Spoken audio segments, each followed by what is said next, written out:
Sana 2013 Göl Records. Dingel. Ben kimliksiz. Fazla söze gerek yok birim. Aşkın belden aşağı olduğu bu devirde yalnızlığımla gurur duyuyorum. Yine efkarlandım bağına. Bir bilsen neler geldi başıma. Bağlanmışım ben o zalimin bakışına. Toz, kubar, cigara teselli etmiyor artık bu cana. Aşkı bilemezdim, dostlarla gider geçerdim. Feleğin bir gün varacağını bilemezdim. Ortama düştüm, hayatımı kararttım. Giden yar için ne kötülükler yaptım. Haram lokma nedir bilemezdim. Gayrimeşru yolları mesken ettim. Ana, bak ne hale getirmişler evladını. Azrail'e emanet etmiş canını. Ruh hali yaşıyorum ben bu hayatı. Mutluluğumu, her şeyimi o zalim aldı. Ben sevdim, eller aldı. Allah'ım al bu canımı, yaşama sevincim kalmadı.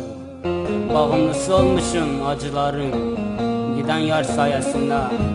Rolümüz sahteydi, aşkı canlandırmakla sanada.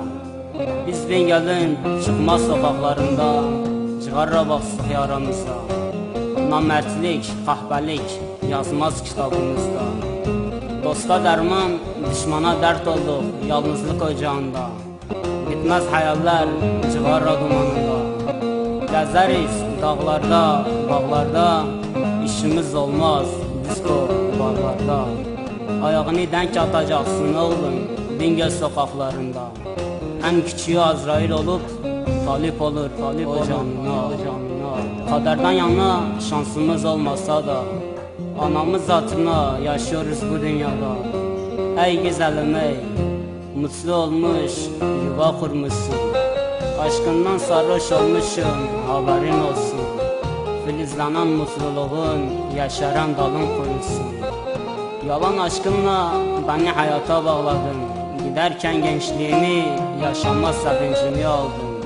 Sen bu serseri hiç anlamadın.